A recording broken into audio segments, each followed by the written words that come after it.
안녕하십니까. FF클라우드 대표 강사 이혜웅입니다. 자, 오늘은 사례별 프로세스 텔링 9번째 시간인데요. 오늘은 내 몸에 맞는 재무상담 전략이라는 주제로 진행을 해보도록 하겠습니다. 재무상담을 많이 진행들을 하시는데 이제 FP 활동을 얼마 되지 않으신 분들은 재무상담을 과연 어떻게 진행해 가야 되는지 좀 어려워하시는 분들이 많으신 것 같아요. 그래서 재무상담을 하는 것에서도 프로세스가 필요하다라는 관점에서 오늘은 제가 직접 고객분들을 모셔놓고 간단하게 15분, 20분 정도 재무상담을 진행하기 위한 기초적인 작은 세미나 형태로 한번 진행해 보도록 하겠습니다. 그래서 재무상담을 하는 고객들을 위한 프리젠테이션이라고 이해하시면 좋을 것 같습니다. 본 과정을 통해서요, 재무상담을 위한 기본적인 프로세스 아주 간단하게 이해하실 수 있을 것 같고, 재무상담을 하기 위해서 고객들한테 필요한 니즈를 좀 환기시킬 수 있을 것 같습니다. 그래서 프로세스에 근거해서 재무상담도 잘 진행할 수 있고요. 재무상담에 필요한 고객들의 필요한 니즈도 같이 환기시킬 수 있을 것으로 보여집니다. 자, 그래서 시작해 보도록 하겠습니다. 자, 내 몸에 맞는 재무상담 전략, 재무상담 고객 PT용입니다. 실제로 우리 학습자님들이, FP님들이 다운받으시는 뭐 PDF나 이런 자료들을 좀 편집을 해서 활용하셔도 좋을 것 같습니다. 그래서 지금부터 한 15분 정도 실제로 고객분들한테 세미나를 하는 것처럼 제가 롤플레이 형태로 말씀을 드리고요. 그 다음에 중간중간에 필요한 부분들이 있으면 조금 첨언을 드리도록 하겠습니다. 시작해 보도록 하겠습니다. 자, 내 몸에 맞는 투자 전략, 뭐 다른 말로 하면 재무 전략이라고도 표현할 수가 있겠죠. 자, 투자라고 이야기를 한다면 결국 돈과 관련되는 부분인데 고객님은 지금 어떤 상황인지 저랑 좀 이야기를 해주시면 좋겠습니다. 자산을 만들기 위해서는 세 가지가 필요한데요. 그 첫 번째가 바로 돈을 만들어야 하는 거고, 그 다음에는 만들어진 돈을 관리해야 하고요. 세 번째는 그 관리된 돈을 불려나가서 나중에 진짜 우리 고객분들이 원하시는 자산을 만드는 거죠. 고객님은 지금 이 세 가지 단계 중에서 어떤 단계일까요? 라고 물어보셔야 됩니다. 보통 대부분의 20대 후반, 30대 초반 같은 경우에는 돈을 만들어 가는 과정일 거고요. 40대 정도 되면은 돈을 관리해야 할 거고, 그 다음에 자산이 어느 정도 형성된 경제적으로 은퇴를 해야 되는 나이라면 돈을 불려나가야 되는 시기라고 볼 수 있겠습니다. 그래서 연령대별로 포인트들이 조금 다른 부분들을 첫 번째에서 짚어줄 수 있겠습니다. 자, 대부분의 사람들이 돈을 못 모으는 이유는 뭘까요? 앞에 계신 우리 고객님 같은 경우에는 돈을 잘 모으고 계신가요? 그렇지 않다면 과연 우리 고객님 입장에서 생각하실 때 돈을 모으지 못한 이유는 뭘까요? 고객분들은 질문을 던지고요. 그 다음에 제가 하고 싶은 이야기를 진행하면 되겠죠. 그 첫 번째가 바로 습관이라는 거고, 두 번째는 금리가 너무 낮다는 얘기죠. 세 번째, 내가 열심히 모았는데 누군가가 그걸 세금이라는 형태로 또 떼간단 말이죠. 너무 아깝죠. 그러다 보니까 고객 입장에서는 일반 소비자들 입장에서는 이 세 가지 큰 이유 때문에 돈을 모으지 못하고 있는 것 같다. 그러면 고객님 입장에서는 이 세 가지 중에서 가장 돈을 모으지 못하는 이유가 뭘까요? 고객하고는 계속 호흡을 해야 되거든요. 그래서 질문을 던지고 내가 이야기한 이 세 가지 습관과 저금리 그리고 세금에 대한 거를 자꾸 고객들한테 인지를 시켜줘야 됩니다. 그래서 한 가지씩 진행을 해 보도록 하겠습니다. 자, 첫 번째 습관이란 부분인데요. 과소비라든지 아니면 불필요한 소비에 대해서 혹시 기준을 만들었고 그거를 달성시키지는 않는지 한번 여쭤보는 거죠. 대부분의 사람들은 다 쓰고 남은 돈을 가지고 저축을 하려고 하는데 사실은 돈을 모으기 위해서는 다 필요한 지출이긴 하지만 쓰고 남은 돈을 저축하는 게 아니라 저축을 하고 난 다음에 남는 돈으로 소비를 해야 된다는 것을 다시 한번 얘기를 해주는 거죠. 고객님 입장에서는 어떠신가요? 우리가 재무상담을 진행하기 위해서는 수입과 지출 내역을 받아야 되는데 여기에서 지출 내역에 대해서 다시 한번 고객에게 질문을 할 수가 있겠죠. 자, 고객님 같은 경우에는 다 쓰시고 난 다음에 저축을 하시나요? 아니면 저축을 하시고 난 다음에 지출을 하시나요? 대부분의 사람들은 다 쓰고 난 다음에 저축을 하겠죠. 그래서 고객한테는 습관을 바꾸자라는 이야기를 이런 식으로 할 수 있겠습니다. 자, 습관에 대한 부분은 정말 중요한 부분이기 때문에 저랑 이제부터 수입과 지출에 대한 균형을 잡아 나가셔야 될 필요가 있겠습니다. 그래서 이전이 됐든 아니면은 상담이 진행된 다음이 됐든 지금 벌어들이는 수입과 지출에 대해서 저랑 잘 정리해 볼 수 있는 기회를 가질 수 있을 겁니다. 라고 오늘 남기면 좋겠습니다. 자, 많은 사람들이 돈을 모으려는 목적이 뭘까요? 그 이유는 뭘까요? 대부분 20대 후반이나 아니면은 직장 생활을 처음 하는 우리 남자들 같은 경우, 젊은 미혼 남자들 같은 경우에는 첫 번째 목적이 뭘까요? 우리 FP님들 너무 잘 아시는 것처럼 20대 후반의 남자들 직장 생활 얼마 안 하신 분들 첫 번째가 차입니다. 차. 좋은 차, 2000cc급 차를 사고 싶어 하는데 그 차를 사게 되는 순간 매달 일정 금액들이 빠져나가기 때문에 생활하는 것 자체가 상당히 어려워집니다. 그래서 차는 일단은 좀 뒤로 미루자라고 고객들한테 설득을 웃으면서 할 수도 있겠죠. 그래서 대부분의 사람들은 돈을 모으려고 하는 이유가 결혼을 하거나 아니면은 내가 나중에 결혼을 해서 아이를 키우기 위해서 필요한 자녀 교육 자금, 그리고 요즘은 노후에 대한 이야기가 많이 되고 있기 때문에 노후 준비를 위한 것들도 필요할 수도 있고, 나중에 진짜 직장 생활을 퇴직하고 난 다음에 내가 개인적으로 사업을 하고 싶다 하시는 분들도 있기 때문에 뭐 이런 목적들을 가지고 있는데, 자, 앞에 계시는 우리 고객님 같은 경우에는 이런 목적들 말고 고객님만의 특별한 다른 돈을 모아야 되는 이유가 있습니까? 이런 질문은 상당히 중요합니다. 왜 그러냐면 지금 화면에 보여지고 있는 이런 자금들은 인생의 4대 목적 자금이라 그래서 많은 FP님들이 공통적으로 이야기를 하는 건데요. 모든 사람들한테 다 필요하지만 지금 내 앞에 앉아 있는 이 고객이 실제로 본인이 다른 사람들하고 다르게 생각하는 부분들이 있거든요. 그게 상담의 차별화를 가져올 수 있을 거라고 보여집니다. 이런 친구들이 있습니다. 젊은 친구들 중에서는요. 나는 5년 안에 아파트 서울에 30평대를 사겠다라고 이야기하는 친구들도 간혹 있습니다. 하지만 그건 그 고객의 꿈이기 때문에 된다 안 된다에 대해서 이야기를 해줄 필요는 전혀 없습니다. 나중에 돈을 만들어 나가는 과정에서 5년 안에 이게 도저히 안 되겠구나. 꿈의 현실성이 많이 떨어진다는 부분을 직접 보여주면 되는 거거든요. 그래서 우리 FP님들이 결코 그건 안 됩니다 라고 이야기할 필요는 전혀 없다는 거죠. 자, 재무 상담이라는 게 심리적인 부분도 들어가고 머릿속에 있는 어떤 꿈이라든지 희망이라는 부분도 같이 들어가기 때문에 그 꿈과 희망을 좌초시켜서는 안 되는 거거든요. 그래서 그 꿈을 간직을 하되 기간이라든지 금액이라든지 이런 부분들을 변경할 수 있도록 고객들한테 유도하는 게 더 좋겠죠. 그래서 고객분들이 원하는 특별한 돈을 모으려는 목적 파악하시는 것이 상당히 중요하고요. 이 부분에서 고객들한테 질문을 할 수도 있을 것 같습니다. 전혀 엉뚱한 얘기가 나오더라도 고객분이 이야기하는 것에 대해서 그냥 긍정적으로 수긍하고요. 나중에 가서 돈을 만드는 과정에서 직접 보여주면 될 것 같습니다. 자, 그런데 돈을 모으려고 하니까 습관만 바꾸면 될까요? 그렇지는 않거든요. 자, 대부분의 사람들이 원칙 없이 돈을 모으다 보니까 나중에 가서 원하는 돈을 만들지 못하는 거거든요. 그래서 많은 분들이 이야기하는 것처럼 돈을 모으는 원칙은 이렇다고들 얘기를 합니다.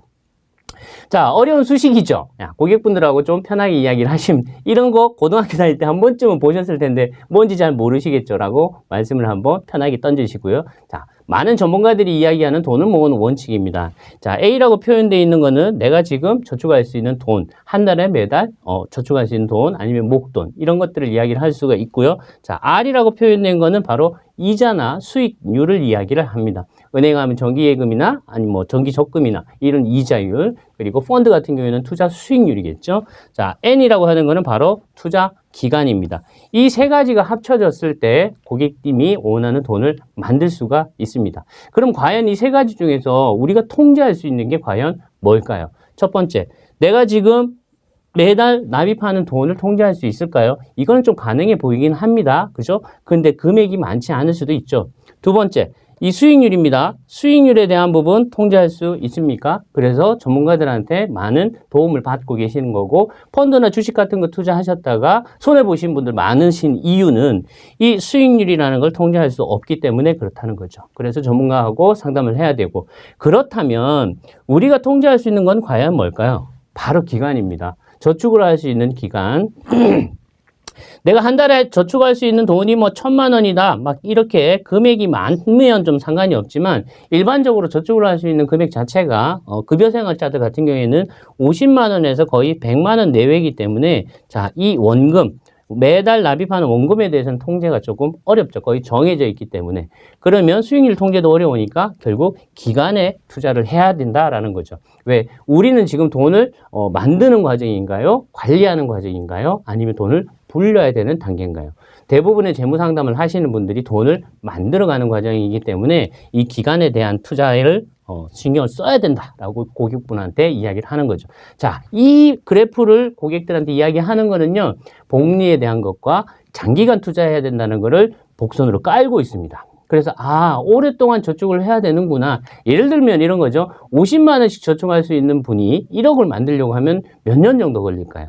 50만 원씩 저축하면은 1년에 600만 원이고요. 10년을 저축하면은 6천만 원이 되고요. 그래서 한 15년 정도 되면 1억 정도 만들 수 있겠죠. 자, 그럼 15년이라는 기간은 고객들이 생각하지 않았을 거거든요.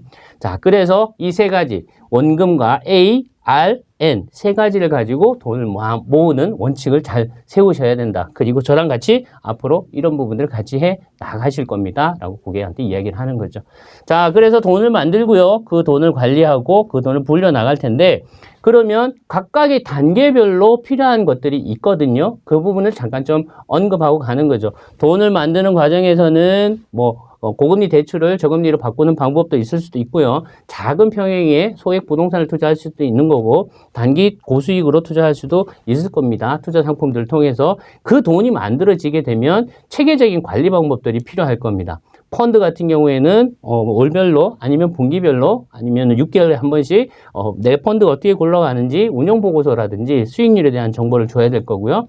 그 다음에 연금저축 같은 경우에는 지금 세액공제로 바뀌면서 세제 효과가 많이 떨어졌기 때문에 많이 금액이 쌓여 있을 경우에는 금리 자체가 공시율이 떨어지니까 그런 것들을 증권사, 연금펀드로 바꾸는 방법들, 이런 방법들로 관리를 해 나가셔야 되고, 그 다음에 돈을 불리는 과정에서는 포트폴리오를 바꾸거나 아니면 장기적으로 투자할 수 있는 상품에서 이제는 중기로 바꾸는 것과 장기로 바꾸는 것들을 검토해야 됩니다. 그래서 각 단계별로 관리 방법이 다르고 해야 될 일들이 다르다는 것을 잠깐이라도 설명해 주는 게 좋을 것 같습니다. 자, 그 다음에 바로 금리입니다. 저희가 돈을 잘 모으지 못하는 이유 세 가지를 이야기를 할 때 첫 번째가 습관이었고요. 두 번째가 바로 금리, 세 번째가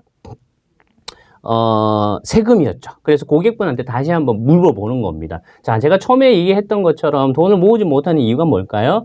처음에 습관이라고 얘기했고요. 두 번째는요, 금리. 그래서 제가 지금 금리에 대한 이야기를 좀 드리고 싶습니다. 많은 분들이 안전하다는 이유만으로 은행에다 저축을 하는데 실제로 매달 100만 원씩 저축을 해서 1년 뒤에 내가 받는 이자는 얼마일까요? 이자율이 2%로 가정을 했을 때. 고객분들, 많은 분들이 2%니까요. 100만 원씩 계산해가지고 1200만 원이니까 24만 원 정도 되지 않을까요? 이런 식으로 이야기를 합니다. 그런데 실제적으로 받을 수 있는 이자를 보여주면 깜짝 놀랍니다. 왜 그러냐면 실제로 은행에서 얘기하는 표면금리와 실제로 내가 받을 수 있는 실효금리 는 다르거든요. 실효금리라고 적금은 12개월이 들어가 있는 돈이 있고 11개월, 10개월, 8개월, 2개월 이렇게 들어가 있는 돈이 다르기 때문에 표면에 적혀 있는 2% 이자를 다 받을 수 없도록 되어 있습니다. 그리고 한 가지 더 명목금리와 실질금리거든요. 자, 명목금리는 2%라고 봤을 때 실질금리는 물가 상승률이 반영된 겁니다. 그래서 물가 상승률이 반영되면 실제로 금리가 떨어지는 거죠. 자, 그래서 실제로 고객분이 받을 수 있는 이자는 몇 퍼센트 정도가 될 거냐? 자, 이걸 보면 대부분의 고객들이 깜짝 놀랍니다.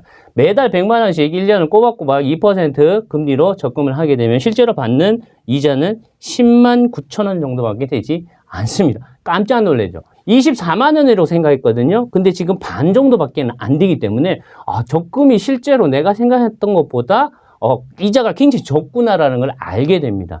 근데 100만 원씩 저축한다는 건 굉장히 어떻게 보면은 고객들 입장에서는 고통스러울 수도 있는 일이거든요. 힘들게 저축을 했는데 이자가 너무 낮은 거죠. 그래서 적금의 불편한 진실이라는 주제를 통해서 실제로 은행에서 저축했을 때 이자가 많이 불어나지 않는구나 라는 거를 인식시켜 줄 필요가 있을 것 같습니다. 자, 그래서 지금부터는 자산을 어떻게 불려나갈 건지에 대해서 말씀을 드려보도록 하겠습니다. 나중에 노후 생활이 됐든 아니면 내가 원하는 목적 자금이 됐든 그 어느 정도로 생각하시냐고 한번 물어보는 거죠. 월 300만 원 정도면 괜찮으실까요? 아니면 월 500만 원 정도가 괜찮으실까요? 그럼 이 자금을 만들기 위해서 지금부터 저축을 해 나가셔야 되는데 어떤 식으로 저축을 하셔야 되냐 하면 목돈. 지금 목돈이 있을 거고요. 매달 저축하는 월 적립을 할 수 있는 돈이 두 가지가 있을 겁니다. 그 목돈과 매달 저축할 수 있는 돈을 나눠야 되는데 어떤 식으로 나눌 거냐면 예금이나 적금, 안전자산 같은 경우에요. 만약에 뭐 은행을 선호하시는 분들은 어쩔 수 없습니다. 그나마 그래도 조금이라도 이자가 높은 데를 추천을 해드려야 되겠죠. 자, 수익률을 제고하기 위해서는 펀드를 반드시 하셔야 되고 목돈이 있으신 분들은 부동산 투자를 하실 수 있을 거고요. 장기적으로 보면은 보험 자산도 사실 필요합니다. 그래서 한 4가지 정도의 영역을 골고루 나눠서 포트폴리오 형태로 만들어서 투자를 해 나가셔야 되고요. 자, 그러면 이렇게 투자된 거에서 또 다른 수입과 이자들이 나올 거거든요. 그 창출된 이자와 수입들을 또 어떤 식으로 단기, 중기, 장기로 또다시 굴려나가면서 그걸 또 목돈화 시키는 거죠. 그러면 시간이 지나면 지날수록 점점 내 자산이 늘어날 거라는 거고 원하는 목적 자금을 만들 수 있게 될 거라는 거죠. 이게 어떻게 보면 돈을 만들어 나가는 선순환 고리라고도 볼 수 있겠습니다. 고객분들이 실제로는 이런 생각들을 잘 안 하거든요. 지금 여유자금 어떻게 할까? 이 정도밖에 생각 안 하지 좀 세부적으로 구체적으로 이렇게 나눠주면 상당히 좀 좋아들 하시는 것 같습니다. 자, 두 번째는요. 매달 저축과 투자를 하는데 나는 왜 돈이 안 모여 있지? 이런 분들 많거든요. 그거는 처음에 말씀드렸던 것처럼 일반적인 소비의 습관이 아니라 저축과 투자의 습관 때문에 그렇습니다. 대부분의 사람들은 돈을 모아서요. 필요한 시기에 써버리기 때문에 이 시점에 가면은 돈이 없게 되는 거죠. 그래서 내가 통장에 잔고가 또 없네. 그래서 또 이런 식으로 저축을 하게 되고 돈이 필요하면 또 쓰게 되고 이런 것들이 반복되는 상황이 일어나는 거죠. 그래서 장기간으로 지나서 보면은 통장에 잔고가 없는 거죠. 그래서 이런 식의 저축을 하시지 말고 저축을 하시되 일단은 저축을 하셔가지고 일정 기간 동안 돈이 만들어지시면 그걸 써야 된다기보다도 그걸 쓰지 마시고 이거를 어느 통장으로 옮길 거냐면 여기 표현되어 있는 것처럼 장기 저수지 통장으로 옮기는 거죠. 다른 말로 표현하면은 저희가 이제 추가 납입 같은 거를 암시를 두는 겁니다. 그래서 추가 납입을 해서 거기에다가 자산을 차곡차곡 채워 넣는 거죠. 그래서 다 쓰지 말고 이런 장기 저수지 통장 하나 만들어 놓고요. 거기에다가 계속해서 돈을 차곡차곡 넣어가는 거죠. 그렇게 하다 보면 나중에 실제로 내가 원하는 자산들을 만들어 가실 수가 있을 거고요. 그럼 여기에 들어가 있는 것들은 어떻게 할 수 있나요? 중도 인출이라는 걸 활용해서 쓰실 수가 있게 되는 거죠. 그래서 가급적이면 돈을 만드시되 쓰기 위한 저축이 아니라 저축하기 위한 저축을 해야 한다고 말씀을 드리는 거죠. 나중에 자산을 형성하기 위해서 말이죠. 자, 세 번째입니다. 세 번째는 돈을 모으지 못하는 세 번째 이유, 세금입니다. 세금. 첫 번째 습관, 두 번째는 금리, 세 번째는 세금이라고 말씀을 드렸죠. 자, 이 이야기를 드리는 거는 보험 자산을 제외한 나머지들은 다 이자 소득세와 배당 소득세가 있죠. 근데 10년이 경과하게 되면 보험 차익에 대해서는 비과세이기 때문에 세금을 내지 않는 통장을 만들어야 되고 그게 좀 전에 보셨던 바로 장기 저수지 통장이라고 볼 수 있는 거죠. 그래서 단기간 하는 저축이나 중기간 하는 저축들은 내는 세금들은 어쩔 수가 없습니다. 하지만 장기간 필요한 것에 대해서는 세금을 내지 않는 저축을 해야 하고 복리가 적용된다면 더 좋겠죠. 보험에 대한 이야기를 하지 않더라도 저축과 금융상품의 차이를 설명을 하면서 고객분들한테 자연스럽게 이런 자산도 필요하구나라는 거를 인식을 시켜주는 게 중요할 것 같습니다. 자, 그러면요. 저축 방법에 대한 포트폴리오 월 적립식과 그리고 목돈을 가지고 하는 저축 조금 다르긴 하지만 금융상품과 다른 포트폴리오로 나눠서 보면 예금적금, 적립식 펀드 그리고 연금저축 펀드로 이전시키는 방법과 장기 비과세 보험까지 이야기할 수 있고요. 거치식 같은 경우에는 조금 투자할 수 있는 방법들이 좀 다릅니다. 그죠? 당장 돈을 써야 될 필요도 있을 수도 있기 때문에 단기 투자하는 것들은 증권사에서 운영하는 상품들이 3개월, 6개월, 12개월짜리들이 다양하게 존재하기 때문에 이자는 좀 적더라도 은행 이자보다는 조금 높기 때문에요. 그리고 외화채권이나 이런 상품들 그리고 부동산을 선호하시는 분들이 많기 때문에 부동산에 대한 부분도 같이 정보를 드릴 수 있을 것 같고요. 보험도 마찬가지입니다. 일시납, 연금이라든지 아니면 일시납 VL 보험 같은 경우 활용할 수가 있겠죠. 그래서 적립식과 거치식을 따로 활용하는 방법을 포트폴리오를 드려야 될 것 같고요. 자, 그래서 거의 마지막입니다. 기간과 저축 방법에 따라서 수익률 목표도 반드시 가져가야 됩니다. 그래야만 펀드와 연금과 보험 자산을 섞어서 전체 포트폴리오를 만들 수가 있기 때문이죠. 그래서 연수익률을 조금 보수적으로 표현을 했는데 6%에서 8% 정도만 가져갈 수 있어도 내 자산이 줄어들지 않고 물가가 상승되더라도 점점 더 올라갈 수 있음을 고객들한테 희망과 비전을 줄 수 있는 거죠. 자, 그래서 한 가지만 가지고 수익률 목표를 제시하지 마시고요. 전체를 포트폴리오 바스켓으로 짜서 고객분들한테 말씀을 드리면 이걸 전체를 다 통으로 해야 되는구나 라고 인식을 하시는 경향이 있는 것 같아요. 자, 그래서 포트폴리오 짜기 위해서는 기존의 펀드 같은 것들을 분석도 해야 할 거고요. 연금저축도 증권사로 연금펀드를 이전해서 수익률을 좀 제고를 해주고, 증권사에 계좌가 없으신 분들은 CMA 계좌나 ISA 계좌 원하시는 분들 개설을 해드릴 수도 있을 것 같고요. 부동산에 대해서는 정보를 지속적으로 고객분들한테 전달을 해드리는 게 중요할 것 같습니다. 그래서 이런 사전 작업이 이루어지고 난 다음에 전체적인 마지막 포트폴리오를 짜게 되는 거죠. 자, 그 다음에 이제 나머지 펀드나 변액보험에 대한 투자관리 전략도 마찬가지로 알려드려야 됩니다. 한 4가지만 정도 말씀드리겠습니다. 펀드 같은 경우에는 뭐 주식형, 채권형 여러 가지가 있지만 제 개인적인 성향으로는 주식형과 채권형 상관관계를 좀 따져가지고요. 올라갈 때 내려가는 친구들, 내려갈 때 올라가는 친구들, 요것들을 좀 조절을 해주면 전체적인 수익률은 뭐 원하시는 수익률에서 5%, 8% 아니면 그 이상도 볼 수는 있겠지만 좀 보수적으로 말씀드릴 수 있을 것 같고요. 자, DC의 기능 최적화라는 거는 뭐냐면 우리가 매달 일정 금액을 적립을 하게 되면은 평균 단가가 낮아져서 나중에 전체 자산이 늘어난다 이렇게 이야기를 하는데 매달 할 필요가 있겠습니까? 매주 하면 제일 좋고 매일 하면 제일 좋겠지만은 매일 할 수는 없기 때문에 DC의 기능을 최적화해서 매주 단위로 추가할 수 있는 방법도 말씀을 드릴 거고요. 자, 변액보험 같은 경우에는 펀드 변경과 추가 납입에 대한 기준이 어떻게 되어 있으며 반드시 고객분의 자산을 지키기 위해서 매달 일정한 날짜에 보고서라든지 아니면 알람을 드리겠다라고 나만의 투자 전략을 가지고 계셔야 될 것 같습니다. 자, 이런 식으로 제가 고객님을 관리해 드릴 거고 재무계획을 세워서 달성할 수 있도록 진행해 나가드리도록 하겠습니다. 이렇게 해서 한 15분, 20분 정도 고객분한테 재무 상담이 어떻게 진행이 될 거고 실제로 저랑 이제 상담을 진행하시면 향후에 어떤 방향으로 진행될 건지에 대해서 간단하게 설명드리고요. 물론 지금은 이제 저희가 이제 공부를 하는 과정이기 때문에 짧게 끝내지만 여기에 고객분들하고 이야기를 나누고 질문을 하다 보면 거의 한 2배 정도, 1시간 정도 상담 시간이 소요되고요. 고객분들 입장에서는 굉장히 좀 만족스러워 하는 것 같습니다. 그래서 재무상담도 프로세스에 입각해서 고객분들한테 차근차근 설명하면 너무 어렵지 않게 고객분들의 생각을 바꿔서 좀 더 나은 미래를 만들 수 있을 것이라고 생각을 합니다.